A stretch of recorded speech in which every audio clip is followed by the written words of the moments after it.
Dartmoor Prison, isolated from the outside world by walls of granite.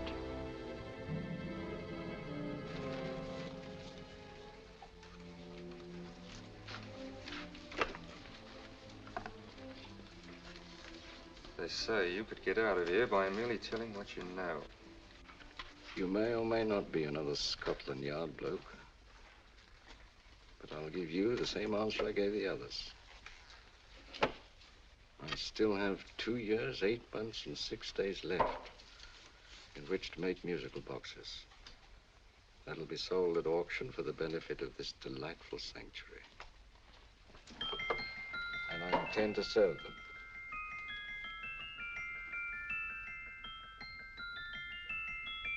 Move along. And now we come to the next object on our list, or I should say objects, because there are 3 of them. Now, ladies and gentlemen, these can be bought together or separately. Now, these beautiful little musical boxes only arrived this morning, and I didn't intend to put them on the auction block until later, but I'm going to sell them now. So, good friends, as our old pal Mark Antony used to say, lend me your ears. And what do you hear? Right. The beautiful tinkle tinkle of a musical box. What a lovely trinket.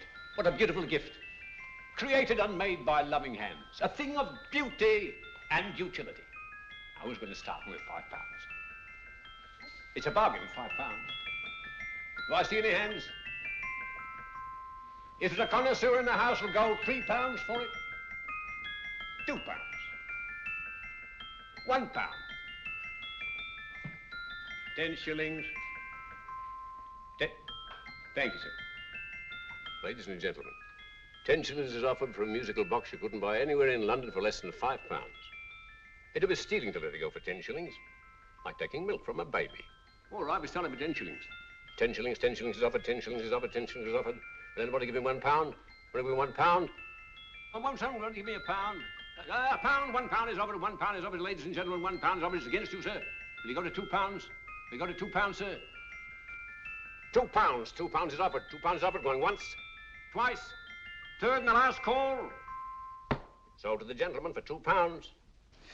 Sorry, my dear. Now, ladies and gentlemen, comes the opportunity to purchase an exact duplicate of the beautiful little musical box just bought by this gentleman for the ridiculous low price of £2. Oh, it's exactly the same. Exactly the same. Made with the same hands. You hear that? Isn't that lovely? That tinkle, tinkle, tinkle, tinkle. Sounds like Bow Bells to me, you know, with little angels pulling on the ropes, eh? Who'll give me £2 for it? Who's starting with £2? Will anybody start with £2? Oh, come, ladies and gentlemen. You know, from your enthusiasm, we might all be in Scotland instead of London. Please buy it for me, Daddy. £2, certainly not. We all might be in Scotland. Besides, I don't like his manner. £1, 10 shillings. £1. £1 is ours. £1 is offered. £1 is offered, going £1. Any advance? Going once, going twice, the third and the last call. Sold to the lady for £1. Smart bidding, my dear. Thank you. We come to the third and last of these beautiful little musical boxes. Exactly the same. Tinkle, tinkle. Isn't that lovely? Ladies and gentlemen, I don't bring you here to gull you and swindle you. This is the exact replica of those 2 I just sold before.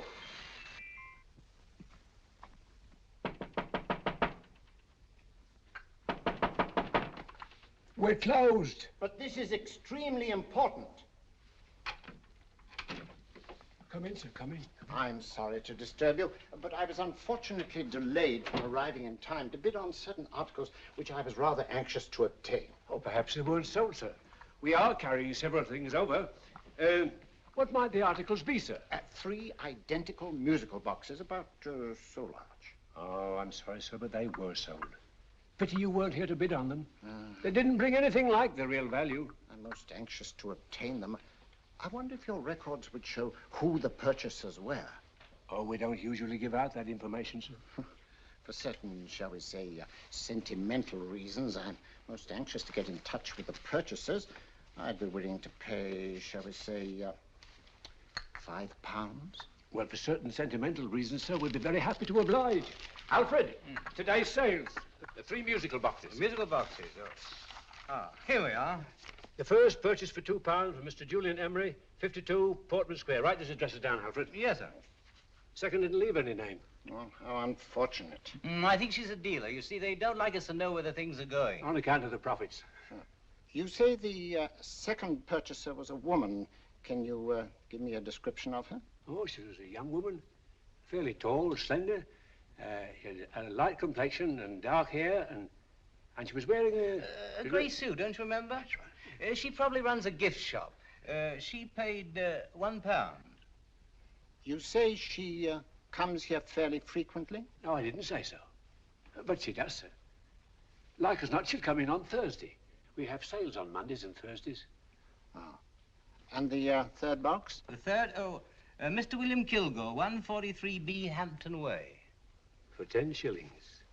Quite a drop from £2. Mr. Kilgore was a Scotchman. Oh. Well, thank you. You've been most helpful. Oh, thank you, sir. And any time you're passing, dropping, we always have lovely things for sale. How kind, sir? Thank you. I'll be back Thursday.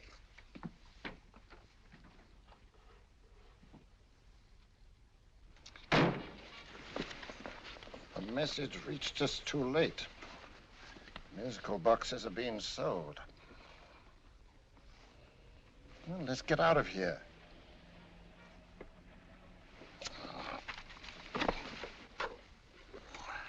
Someday you'll go too far. Reaching for a star, you fool. Yet a fool may touch a star, Colonel Cavanaugh, if he but reach high enough. But not possess it as you would.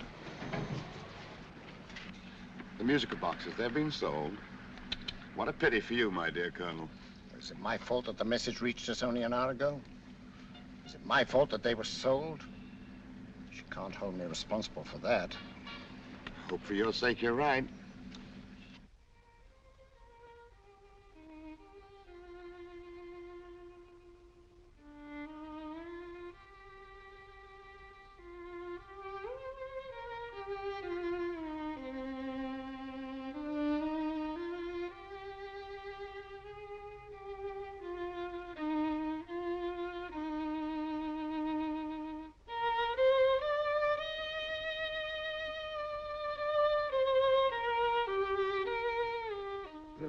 Upon you tonight at 7:45, a gentleman who desires to consult you upon a matter of the very deepest moment. Do you remember that letter, Holmes? It was written over 2 years ago. An interesting case, devilishly interesting. Irene Adler. What a striking-looking woman from the brief glance I had of her. Seems only yesterday. What charm. What poise, and what a mind. Sharp enough and brilliant enough to outwit the great Sherlock Holmes himself. I take it the new issue of the Strand magazine is out, containing another of your slightly lurid tales. It is indeed. And what do you call this one? I call it A Scandal in Bohemia. Not a bad title, eh? If you must record my exploits, I do wish you'd put less emphasis on the melodramatic and more on the intellectual issues involved. More on the What do you mean by that?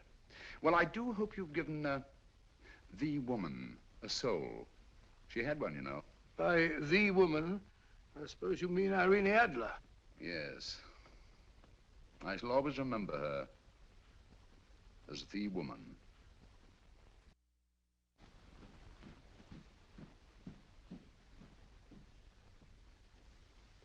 Come in. I think. That's it, old boy. How are you? How are you, old boy? I haven't seen you for years. I want you to meet my old friend Sherlock Holmes. Holmes, this is Stinky.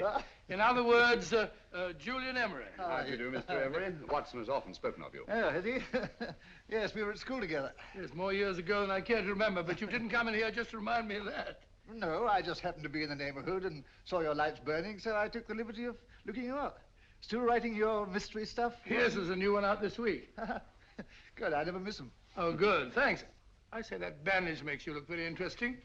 Still poking your nose into other people's business as usual? Who hit you? I haven't the foggiest notion. Somebody knocked me on the head in my own living room and then proceeded to commit the most idiotic burglary you ever heard of. Fellow must have been balmy as a coot. Balmy? Why? Come sit down, old boy. Yeah. Would you like a cup of tea? Huh? Oh, All right. I'll go and tell Mrs. Hudson about it. Yeah.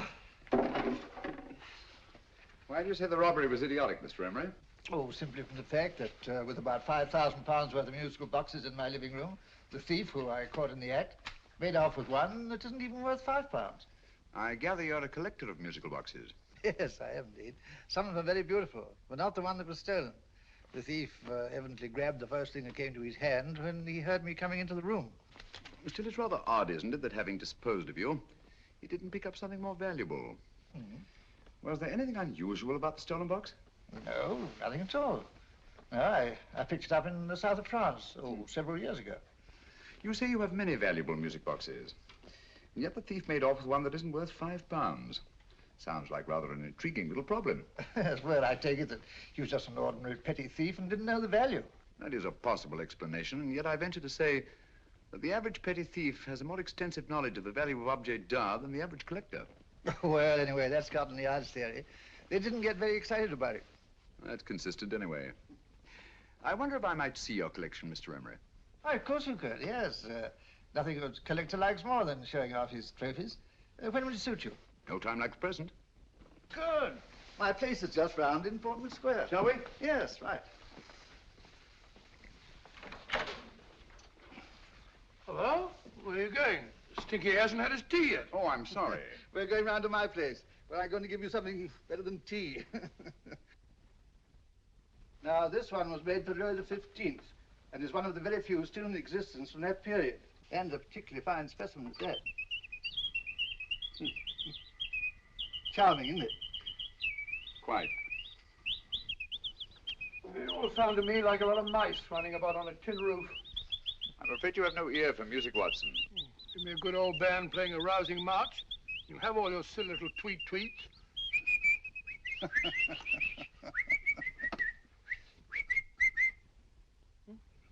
Another one. This is me.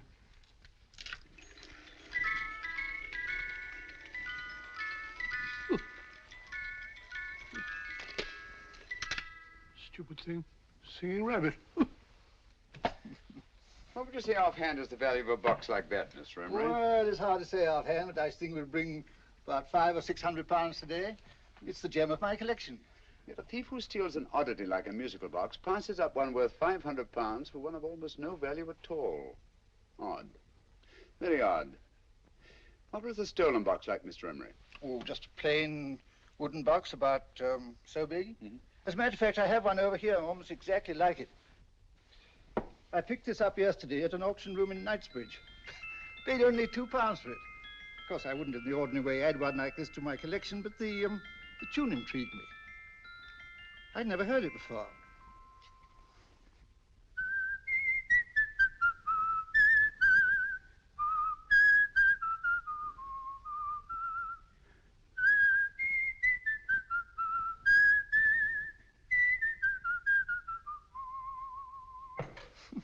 You have a remarkable ear for music, Holmes. Rather an unusual melody. Sit down, will you? Thanks.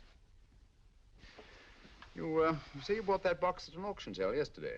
Yes, the Gaylord auction rooms in Knightsbridge. Mm-hmm. Run by old, what's his name? Crabtree. That's the man. At what time was the robbery committed? Oh, about 3 o'clock this morning. You know, Mr. Emery, that box and the robbery might well be cause and effect, especially since you say that the stolen box outwardly resembles this one a great deal.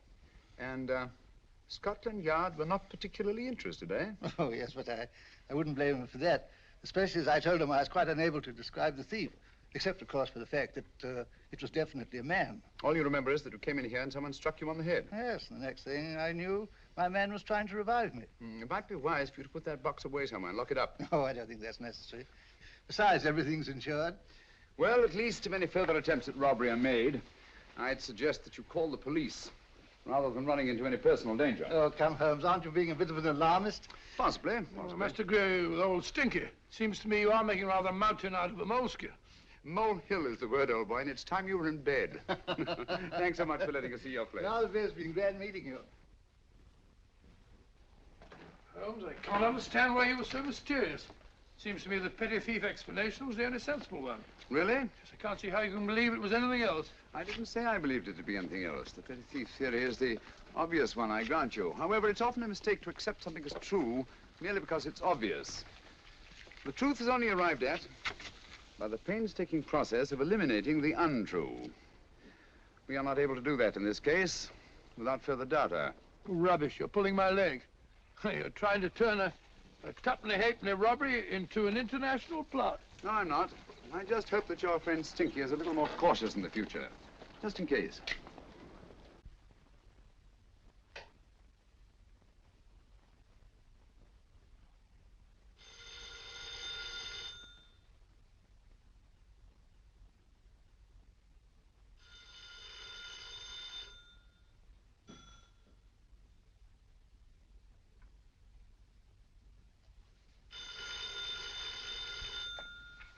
Hello?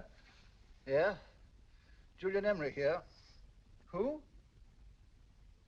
Why, of course I remember you, Mrs. Courtney.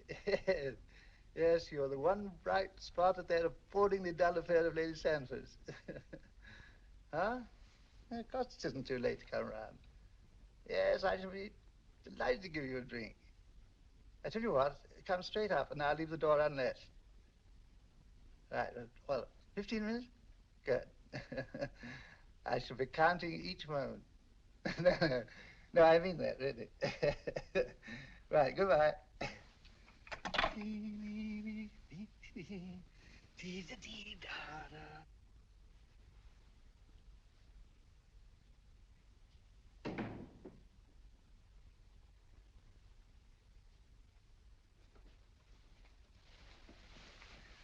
Boo!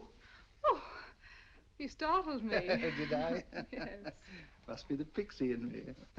I know I shouldn't have called you so late, but I was at a party just around the corner, and I remembered your invitation to see your collection of musical boxes. My dear Mrs. Courtney, pleasure is all the greater for being so unexpected. My friends call me Hilda. Thanks. Mine call me Stinky. Stinky, how quaint. Oh, what a perfectly wonderful collection of musical boxes. You know, when you told me you had a collection, I had no idea it was so attractive. Yes. They appeal to the ear as well as to the eye.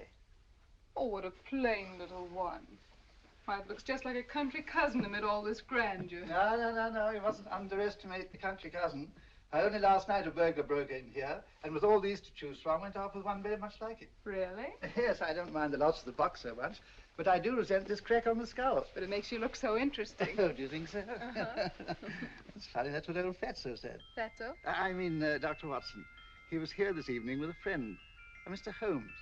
He's interested in my collection, too. Sherlock Holmes? Yes. Do you know him? I've heard of him. Yes, he seems to think I'm in some sort of danger. What a haunting tune. It takes me right back to my childhood. Really? You know, it's odd that you should be interested in that particular musical box. Odd? Why? Because Mr. Holmes is also interested in it. He may have been more interested in the tune than in the box. My dear, yes, that's right. I remember now. He whistled it note for note, having heard it only once. Really? He must be a remarkable man. Bit of an alarmist, if you ask me. Don't you believe in warnings? Of course not. Who'd want a box like that? I would. You're not serious. Oh, but I am. Well, you put me in a very awkward position. I'm a collector, you know. And a collector buys but never sells. But if the price were high enough... The price has nothing to do with it. It's the principle of the thing. Yes, well, we haven't had our drink.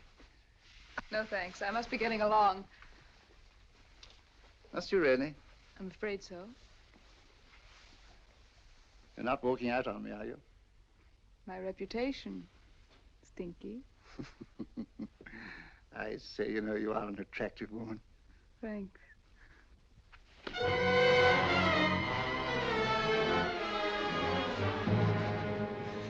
You fool. I told you to wait outside. What did you have to kill him for? All I had to do was walk out with this. He held you in his arms. Don't touch him. Don't touch anything. Now get out. I'm sorry. You're sorry. What about me? This is murder. What about Scotland Yard? What about Sherlock Holmes? Now get out!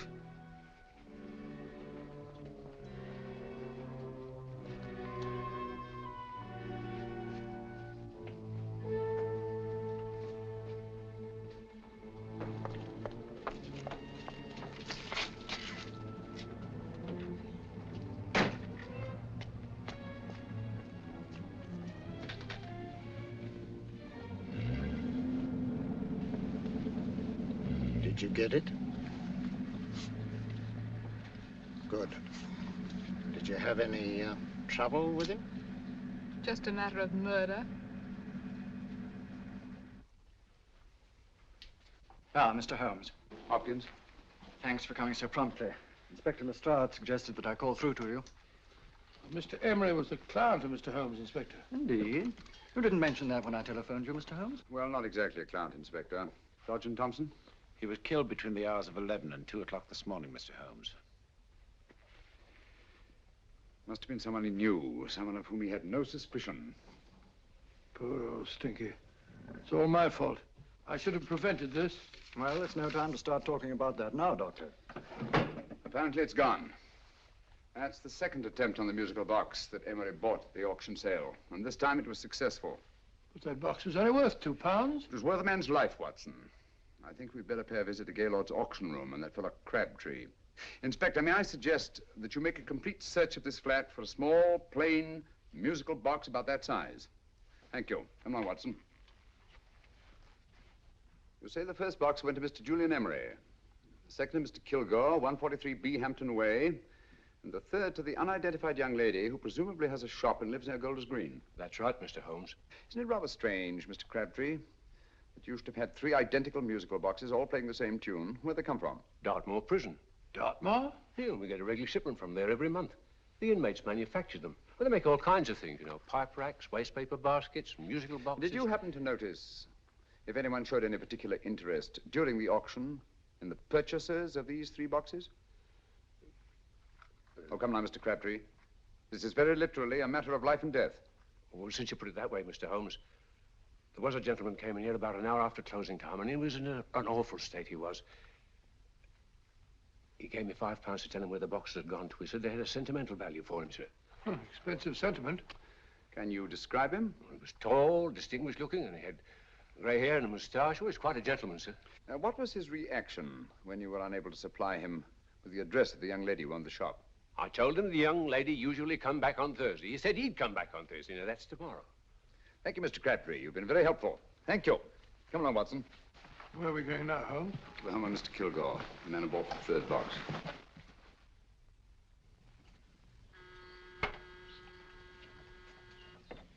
But hang it all, Holmes, how do you know those other 2 musical boxes are of any importance? I don't, but I certainly have no intention of waiting until the owners are murdered to find out.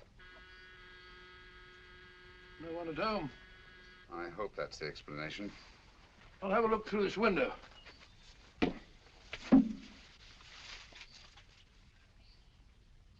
Doesn't seem to be anyone there. The whole place seems deserted as far as I can see. Yes. Mr. and Mrs. Kilgore at home? No. When do you expect them? Oh, in an hour or so. There's no use you're hanging about. They don't buy nothing from peddlers. Peddlers? My good woman, this is Mr. Sherlock Holmes. Sherlock Holmes? Oh, go on. Do you mind if we come in and wait? My business is rather urgent. Well, I've got to go out and do my shopping. And I don't know as Mrs. Kilgore'd like any strangers nosing about. Quite all right, I assure you. Well, I've got to be off. You two wait in the parlor. And no smoking either. Mrs. Kilgore says it smells up the house. Funny old girl, Holmes.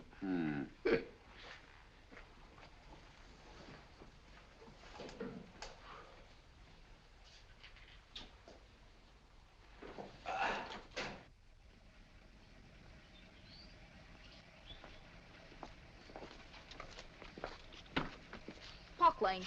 Park Lane? And what would the likes of you be doing in Park Lane? Now, don't worry about the fare, Ducky. If you knows how to get to Park Lane, up it.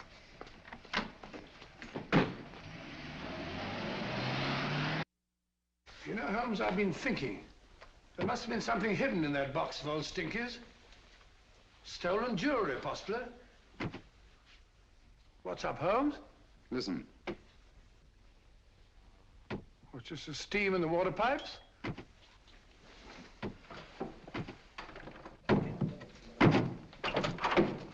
Watson! Great Scott! Come on, Holmes. Get on the chair here. It's all right, my dear. There. Now, don't worry. It's all over. There you are, dear. Don't cry anymore. She tied me up and shut me in the cupboard. I know. She won't come back. Did you show her your new musical box? Yes, she said she wanted to hear it play, and as soon as I showed it to her, she grabbed hold of No, it. I know. Now, don't worry. We'll buy you a new musical box. Yes, my dear, the best one in London. Watson. Oh, what a fool I've been. What do you mean, Holmes? She took the musical box out of this house in that market basket, right under our very noses. Why could the Kilgore charwoman want to take the music box? She isn't the Kilgore charwoman. She's a consummate actress. An extremely clever, unscrupulous woman who will stop at nothing. Take care of the child, will you, Wolfella, till our parents get back. Explain everything to them. Of course I will. But, Holmes, where are you going? Somewhere, somehow. I must get to the young lady who bought that third musical box before our opponents find out. I only hope that I won't be too late. Oh, no. No, darling, you mustn't cry anymore. Now, cheer up. Would you like to hear old Uncle make a noise like a duck?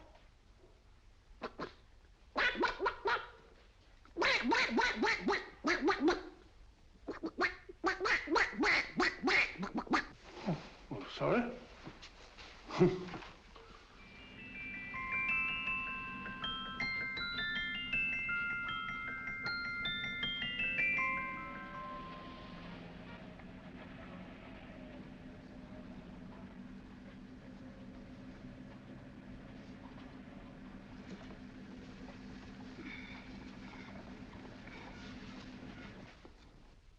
And now, ladies and gentlemen, how much am I offered for this beautiful lace Dresden china figurine?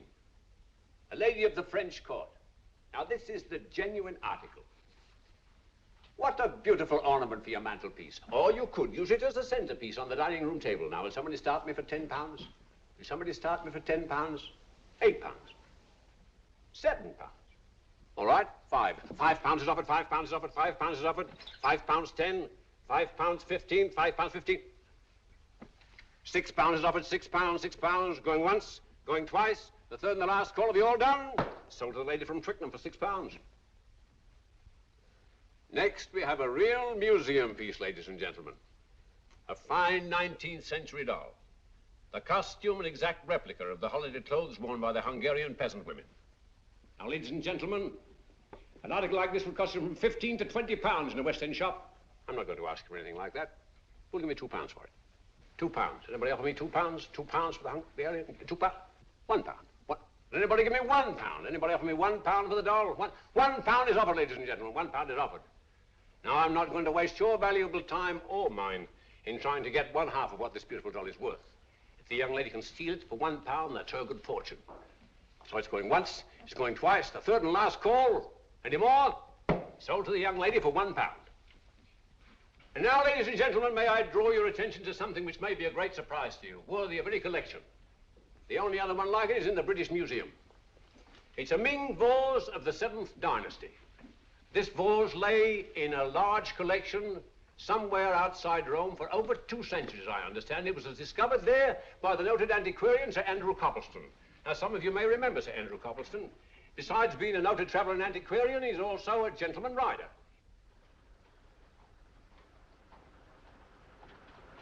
The girl with the parcel in her hands, that's her. Are you sure that's the girl? Well, she fits perfectly the auctioneer's description. Follow her, Hamid.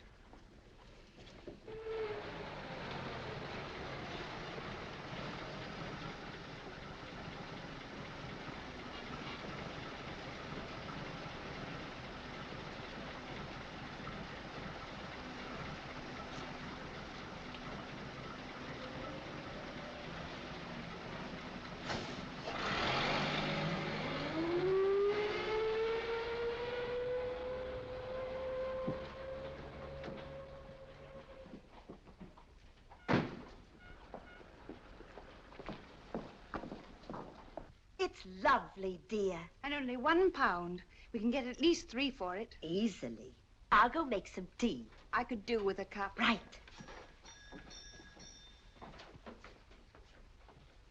Good afternoon. Good afternoon. I'm looking for a birthday gift for a 7-year-old girl. What would you suggest? We have some lovely dolls. Now, this Hungarian I think peasant- she has enough dolls already. Books are always welcome. Well, I'm looking for something a little different. Well, that's rather cute. What is it? Oh, that's a musical box. Children always love them. And this is an exceptionally nice one. It plays many tunes.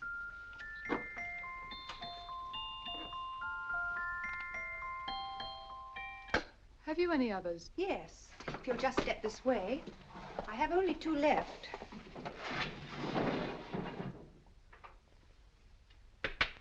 How nice.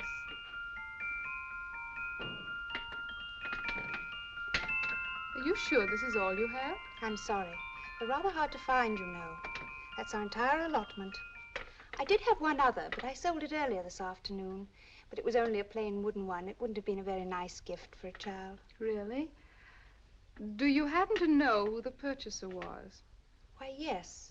He left his card, just in case anyone should inquire for him.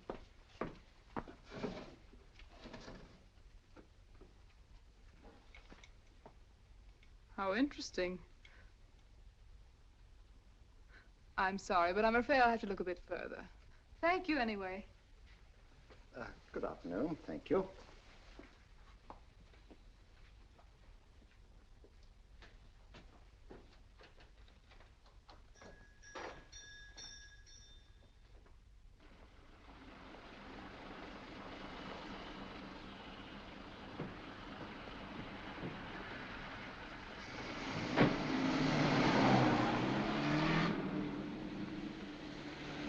Heavy! Follow that cab. Here, now, what? Scotland Yard. Hop in.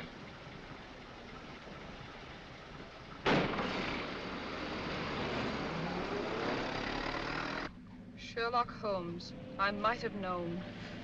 We thought we were the hunters, instead of which we're the hunted. We've been fools. We played right into his hands. Of course. He's had us followed. Don't look. The man in front of the toy shop. Hamid, turn sharp right at the next corner and again at the next.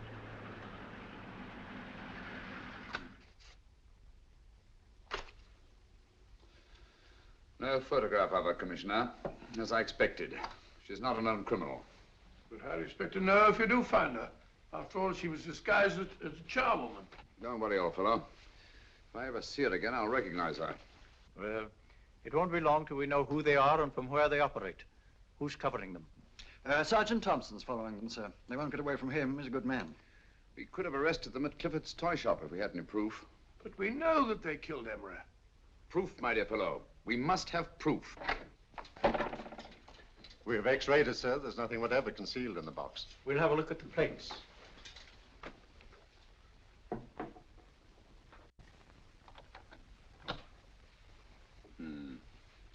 There must be some clue. And it's probably so obvious that we've all overlooked it. Seems to me we're up against a bunch of lunatics.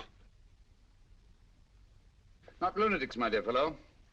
Extremely astute, cold-blooded murderers. What can these little musical boxes have in them that's so important? Don't forget, they were made in Dartmoor prison. You can smuggle stuff into prison, but not out. Do you want us to break the box apart, sir, to see if there's anything the x-ray hasn't caught? No, not yet. Do you mind if I take it? Certainly. Thanks.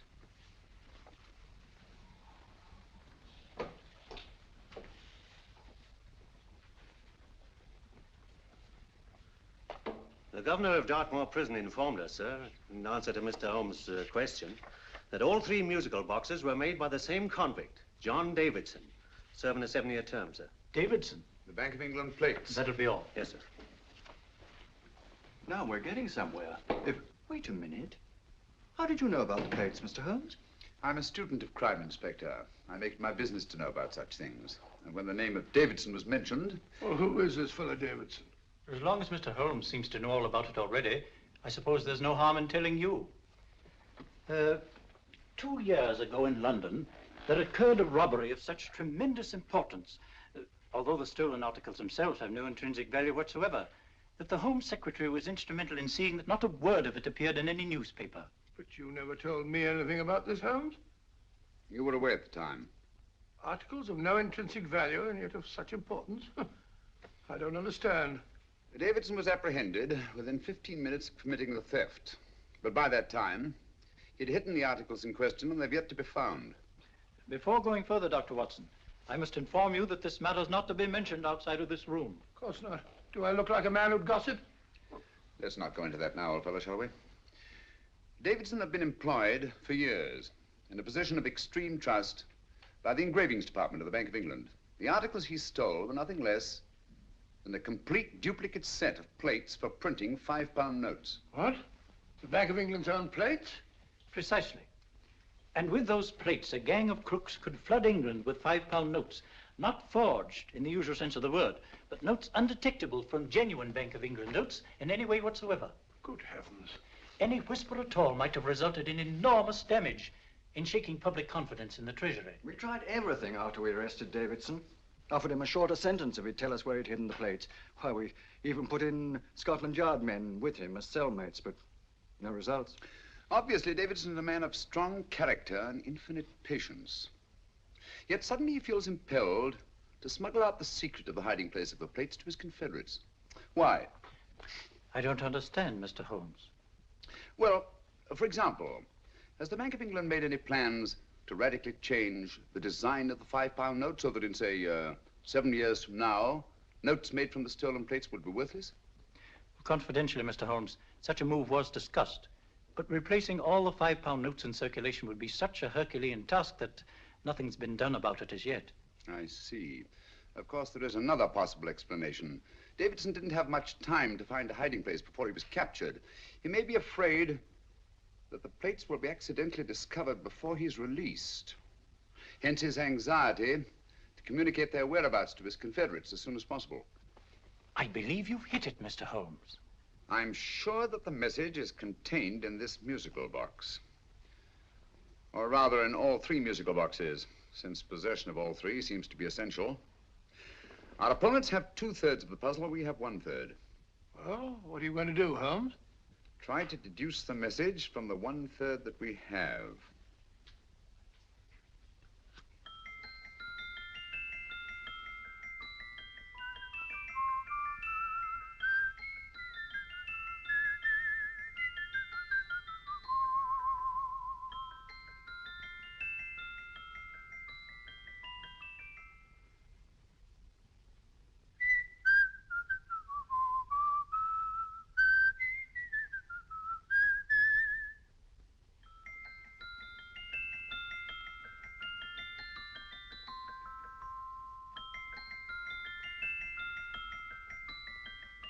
It's the same tune as the one played by Emery's musical box.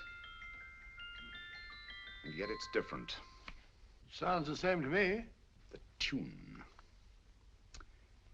Somehow the tune is the key to the mystery. It must be the tune. Otherwise, why use 3 musical boxes to convey the message? Why not collar boxes or shoe boxes? Yes? It's for you, Inspector. Oh, thank you, sir. Inspector Hopkins speaking. What? Where? Golders Green Station reports they've just found Sergeant Thompson's body. From the tire marks on his clothes, he was apparently run over by a taxi. What an unfortunate accident. Not an accident, my dear fellow. I'm afraid it's murder. Never know just who you're going to meet when you're walking down a busy London street. Mrs. Hawkins, Mrs. Brown, any subject of the crowd. Oh, you never know just who you're going to meet. So you better hold your topper in your hand, just in case you meet a lady on the Strand.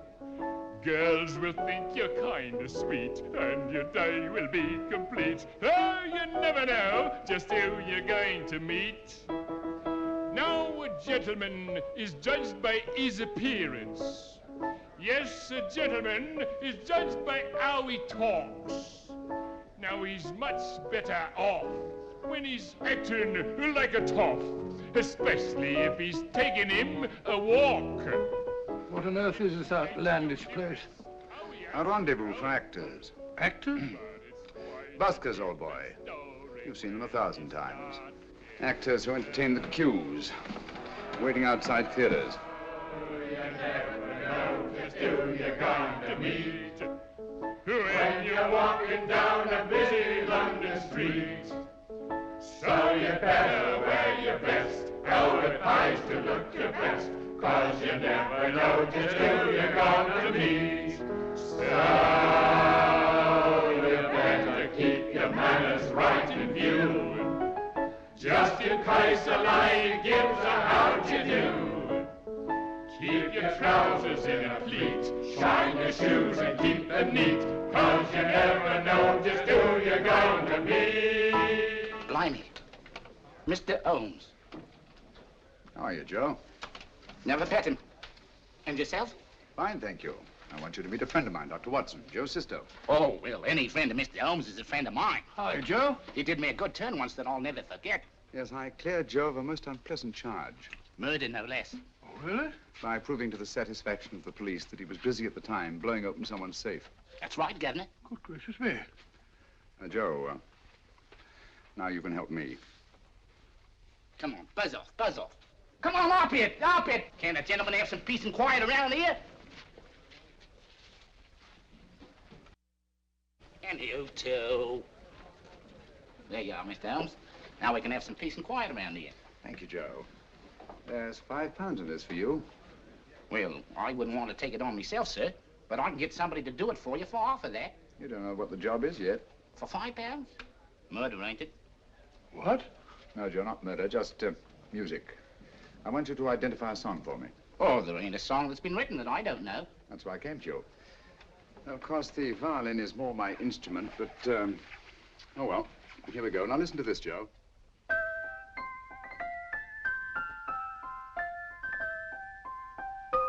Wait a minute. You're playing that wrong. That should be E natural, not E flat.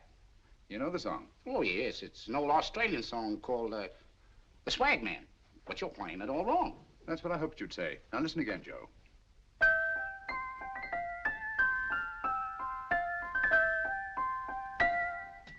That's the same tune, all right, but you're making different mistakes than you did the first time. No, not mistakes, Joe. Call them variations. Here, play the song for me, will you, the way it's written.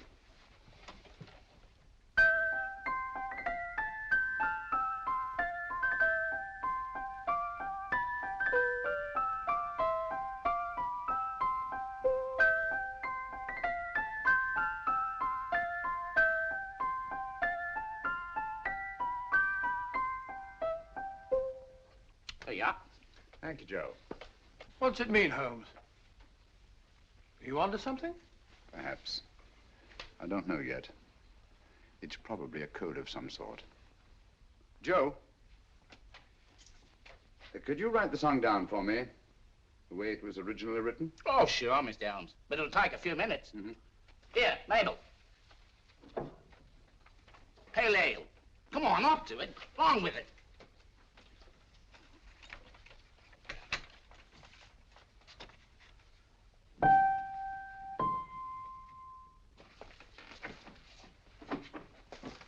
Well, obviously it isn't the lyrics. No combination of those words made any sense at all. The variations in the way Emery's musical box played the tune are different from the variations in the one we have. You sure? Quite.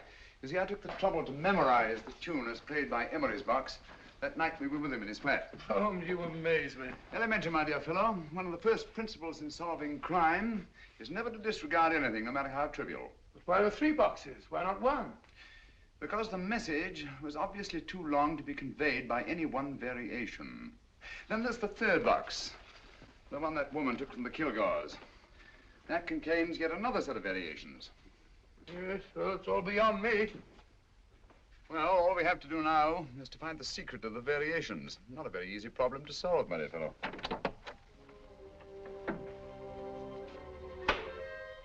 Hello. What's up?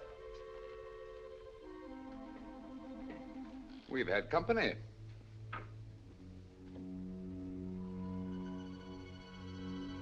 I say, this is outrageous. Ask Mrs. Hudson to come in here, will you? Right.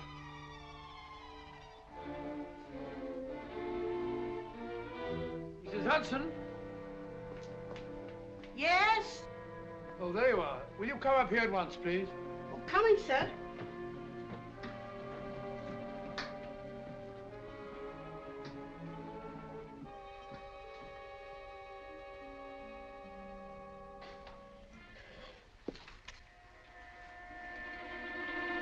Mercy me, Mr. Holmes. What has happened? Who called while we were out, Mrs. Hudson? Just a young lady. The one who said you wanted her to wait for you. And a nice-looking old gentleman with Our her. friends again, Watson. Friends? What did the young lady look like? Oh, I couldn't see her face. She had a heavy black veil on. But she had such a nice way with her. Oh, I'm sorry, Mr. Holmes, if I've done anything wrong. But you did say I should always let clients come in and wait for you. Don't worry, Mrs. Hudson, don't worry. You had no way of knowing. It's quite all right, quite all right. Now, don't worry, Mrs. Hudson. Don't worry. Well, where on earth's the musical box? They didn't get it. Didn't get it? Where is it? It's in your hand. Huh? In that biscuit jar. Take the biscuits off the top. Now put your hand inside, and you'll find the music box. Well done, Holmes. Well done. Amazing.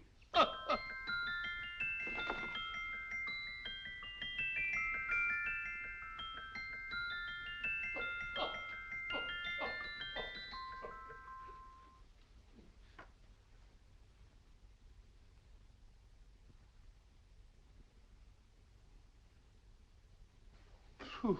Nice fresh smell. Like a pub after closing time.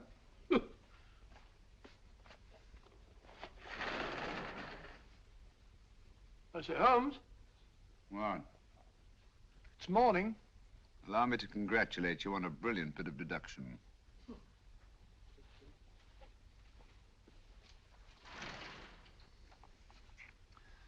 It's not a transposition, not a polygraph transposition, not a trigraph, nor any known form of decoding.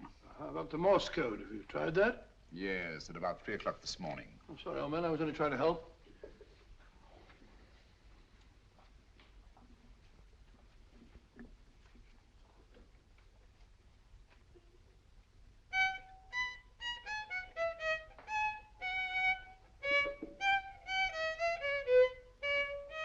Oh, do me a favor. Not again. Must have heard that thing 1,000 times. Kept me awake all night.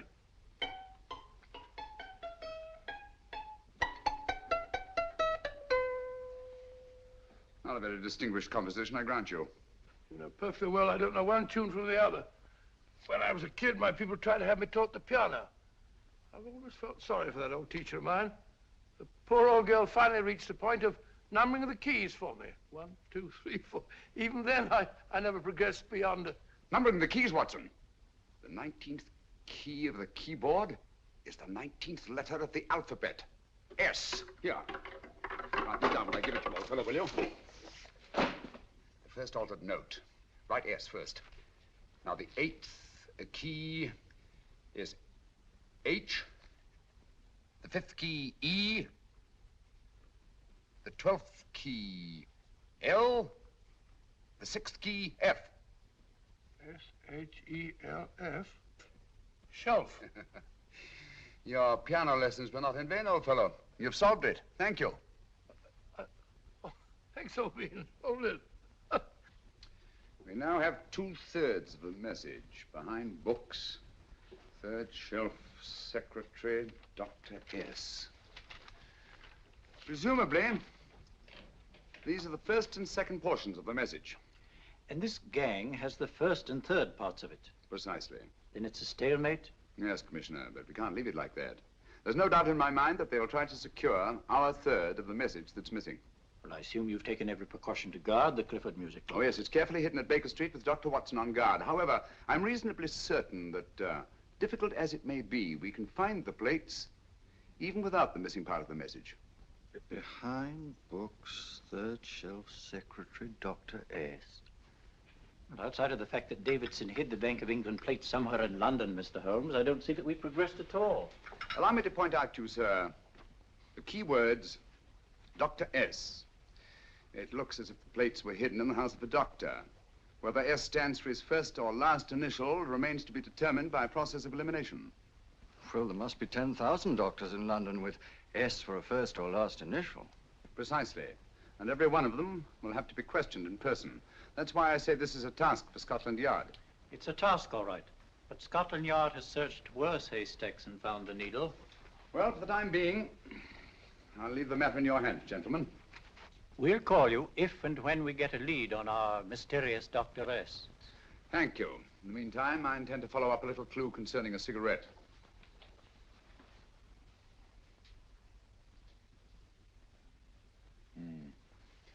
You're certain of the identification of the tobacco? Absolutely. I have made up this special blend for only 3 customers. It is almost pure Egyptian, with admixture of latakia for added body, and a pinch of perique. Merely a whisper, as one might say, for elusive fragrance. Yes, yes. And the 3 customers? Major Wilson in Bombay, India. Mrs. Catherine Leamington Smith in Ireland. Yes, and the 3rd? Mrs. Hilda Courtney of Park Mansions, Bryanston Square. Thank you. Thank you very much. You've been most helpful. It is a pleasure to have been of service, Mr. Holmes.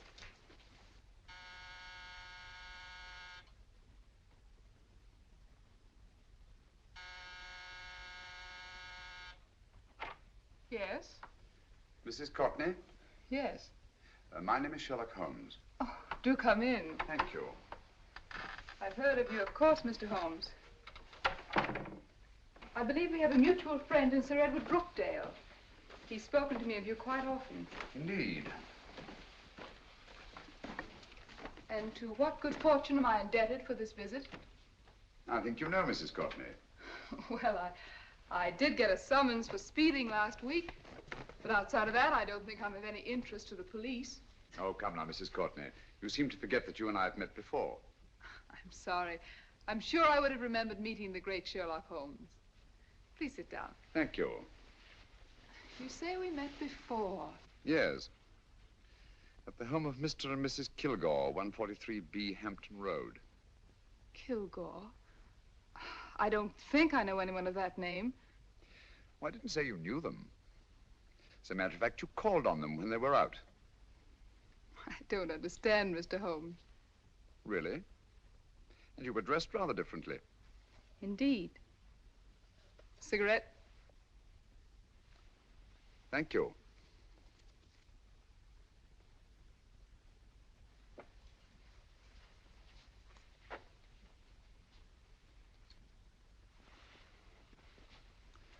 Thank you. You know, Mrs. Courtney, people generally forget, in assuming a disguise, that the shape of the ear is an almost infallible means of recognition and identification to the trained eye. Evidently, you've mistaken me for someone else. Oh, no, not at all. Though naturally, I expected your denial. But when you paid your visit to my rooms at Baker Street, you carelessly left behind another identification. They're, identical, aren't they? Yes, I must admit they are. You see, Mr. Holmes, to catch one as clever as you, I had to use a very special lure. I knew you'd be unable to resist the bait of my cigarette, having read with great interest your monograph on the ashes of 140 different varieties of tobacco. I should advise you not to move, Mr. Holmes. I must congratulate you on your ingenuity, Mrs. Courtney. It was indeed a brilliantly designed trap. Thank you, Mr. Holmes. Praise from a master is indeed gratifying. I shall always cherish the memory of your flattering words. Memory? Precisely. I'm afraid these gentlemen have a most regrettable task to perform. Unless, of course, you care to turn over the missing musical box with your pledge to take no action against us in the future. I'm afraid that will be impossible. I thought that would be your answer. Hamid! Careful! Careful. There's no need to be unnecessarily rough with our distinguished guest. You realize, Mr. Holmes, that your demise will not take place here. The corpus delicti, you know. Well, naturally. Shall we go? It's so fearfully awkward having a dead body lying about. Don't you agree, Mr. Holmes? Another dead body shouldn't weigh too heavily on your conscience, Mrs. Courtney.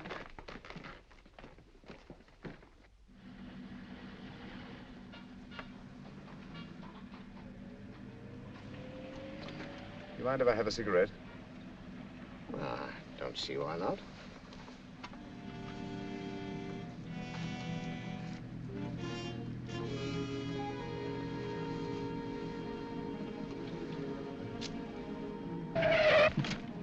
Be careful, Hamid. It's the brakes, they bind. Thank you, Colonel Cavanaugh. It's very considerate of you.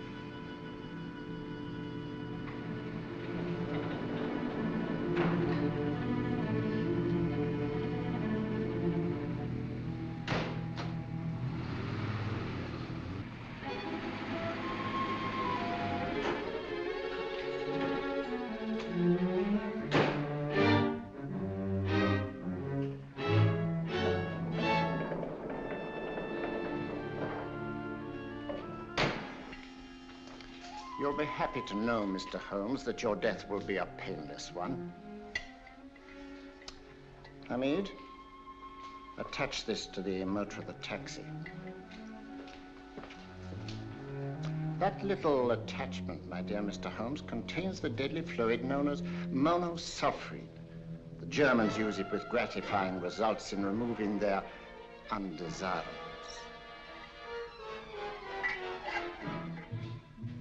Start the motor.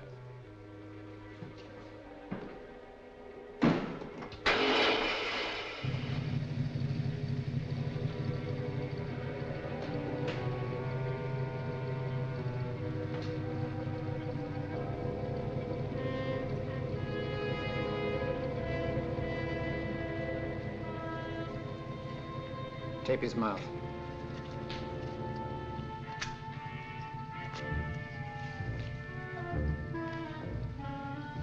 Now, up with him, Hamid.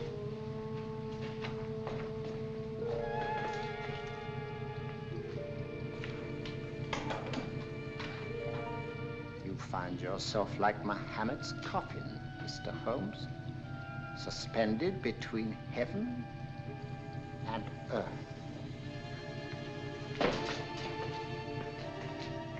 Plenty of fuel in the tank? Good.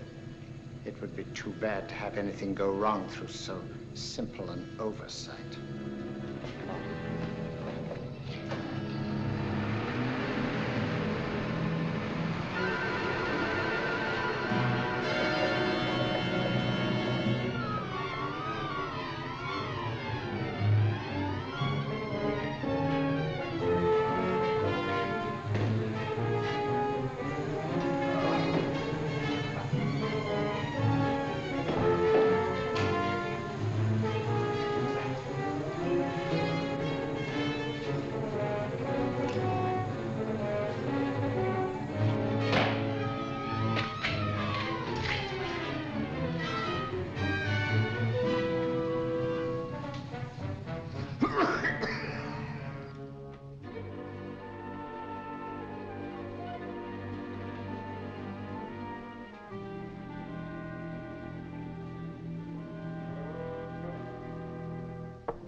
Good afternoon. Mr. Sherlock Holmes? No, I'm Dr. Watson. Oh, of course, Dr. Watson. How stupid of me. Oh, so this is stupid of me. Won't you come in? Well, I really came to see Mr. Holmes. Oh, I'm afraid he's out. I don't know when he'll be back. Perhaps there's something I can do. Won't you sit down? Thank you. You know, Sherlock Holmes and I have been engaged on a great many cases. Oh, really? Yes, indeed. As a matter of fact, this very moment, we're involved in one of the most baffling... Oh, well, won't you tell me your trouble? I may be able to help you. That's very kind of you, Dr. Watson. Perhaps if I wouldn't be imposing too much. Imposing? Oh, there's no imposition. No imposition at all. A pleasure, I assure you. Now, tell me all about it, Miss Williams. Mrs. Williams. I live in Surrey, Dr. Watson, and I've come up to London in sheer desperation.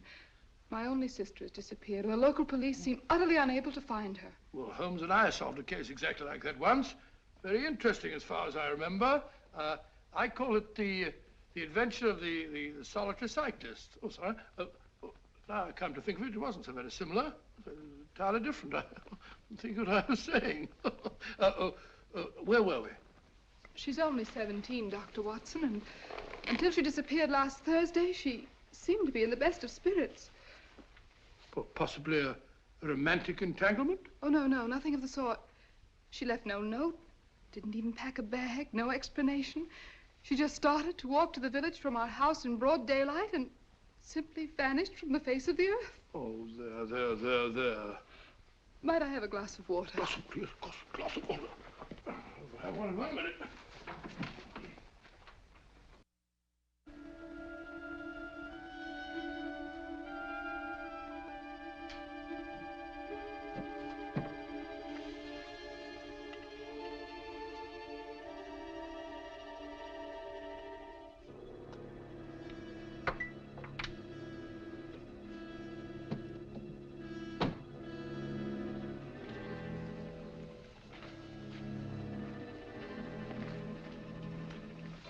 There you are, my dear. Thank you, Dr. Watson.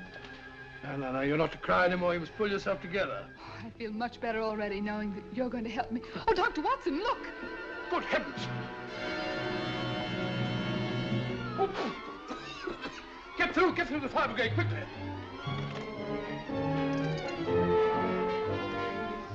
Haven't you a fire extinguisher? By Jove, we have in the kitchen.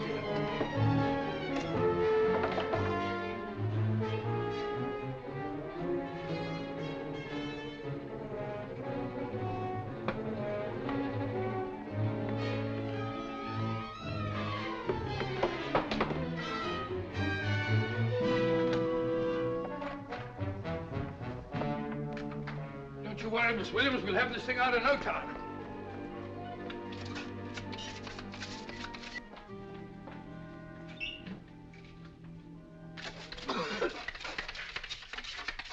That's got it. Get some air. Well, you see, there was no need for the fire brigade after all. I hope you weren't too frightened, Miss Williams. Oh, gone. That's the trouble with women. They always lose their heads in an emergency.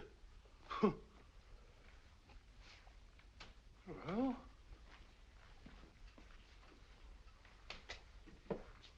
a musical box. Great Scott! Miss Williams!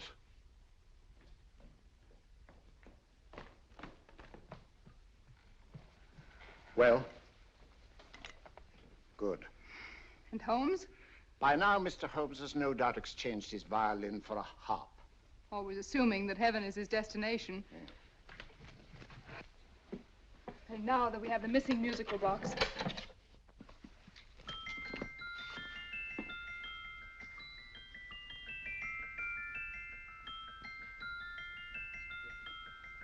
Nineteenth note.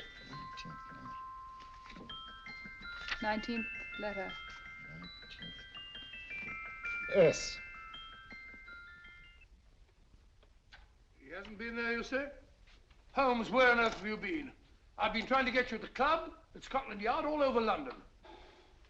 You were looking for me in the wrong places. Holmes, terrible things happened. I've been duped. That woman, she made a complete fool of me. Well, what do you mean? Well, she came here, let off a smoke bomb. I thought the whole place was on fire, and my first thought was to save the musical box. No need to say any more. She has the box. Yes. Don't blame yourself too much, old fellow. She's an extremely clever antagonist. Smoke bomb, you said? Well, you can console yourself with the thought that your charming friend is at least a reader of yours. What do you mean? If I remember correctly, you wrote about my little experiment with smoke and the cry of fire in a story you entitled A Scandal in Bohemia, which has just appeared in the Strand magazine. All right, old boy. Don't rub it in. Well, it may cheer you up to know that you made a fool of me, too. That cigarette stub was planted here for one express purpose. We're going to bandaging around this place. Bandaging? What's the matter, Holmes? You hurt? Explanations will have to wait until later. At the moment, we're faced with a problem which I fear is insurmountable. Come over here, old boy, will you? Right. Our opponents are in possession of all 3 parts of the code. And here are we, while the Bank of England plates pass into their possession. Cheer up, old fellow, cheer up. As Dr. Samuel Johnson once said, there's no problem the mind of man can set that the mind of man cannot solve. What's that, old fellow? I was just quoting Dr. Samuel Johnson. He said there is Thank you, Watson. Thank you. Leaving the front reception room, we come into the main hall, where Dr. Johnson was in the habit of passing through to have his meager meals in the dining room opposite, in company with his friend and biographer, James Boswell. We will now pass up the stairway, which remains in its natural wood finish, just as it was when the good doctor was here. The framed etching on the wall is believed to have been presented to Dr. Johnson by the distinguished painter, Sir Joshua Reynolds. I've been told here that picture was given in by Mrs. Thrale, and it's definitely not a Reynolds. Is that important, my dear? Oh, I'm sorry. This way, ladies and gentlemen, please, this way. Move along, children, move along. The secretary's not on this floor. Patience, Hamid. I have a feeling My that... dear Colonel, with Sherlock Holmes out of the way, what could go wrong?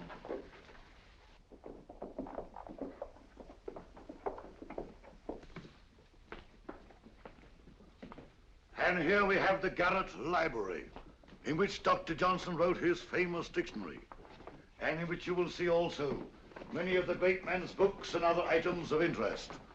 Step forward, ladies and gentlemen, please, step forward. Standing in the corner is the secretary, which contains many of the original works by the literary genius. On this table, Dr. Johnson's cat, Hodge, used to sleep while his master worked. A strange thing about this cat, ladies and gentlemen, was its love of oysters. They do say that the dear doctor often went hungry to find the cat that delicacy. What a pity. Now we will visit the grey room, which is immediately below us, in which you will see the very bed in which Dr. Johnson died. What did he die of? Gout. Just gout. This way, ladies and gentlemen. Mind the steps, please.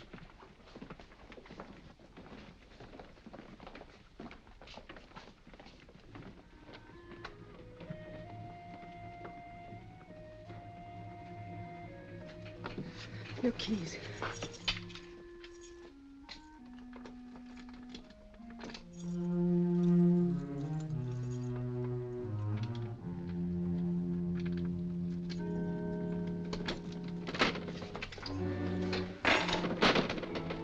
Third shelf up.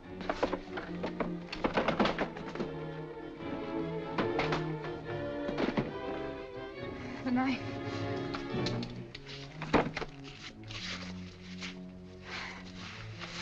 Gentlemen, the Bank of England plates. Well, Mrs. Courtney, so we meet again. No, I shouldn't do that if I were you, Colonel Kavanaugh. I must congratulate you, Mr. Holmes. You're far more clever than I thought. Thank you, Mrs. Courtney. Praise from you is indeed gratifying. I shall always cherish the memory of your flattering words. Memory? Oh, thank you. And now I have a most regrettable task to perform.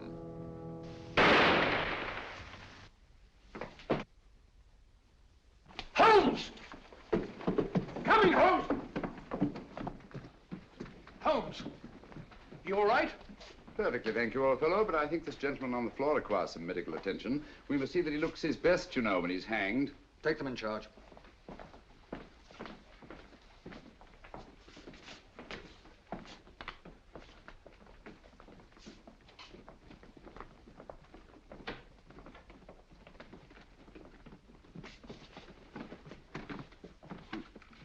A brilliant antagonist. It's a pity her talents were so misdirected. Will you see that these plates are returned to the Bank of England, Inspector? I still don't understand how you solved it, Mr. Holmes. It's entirely due to Dr. Watson. He gave me the clue when he mentioned Dr. Samuel Johnson. Well, congratulations, Doctor. Oh, thank you, Inspector. I don't think I'd have done it entirely without Mr. Holmes's help, you know.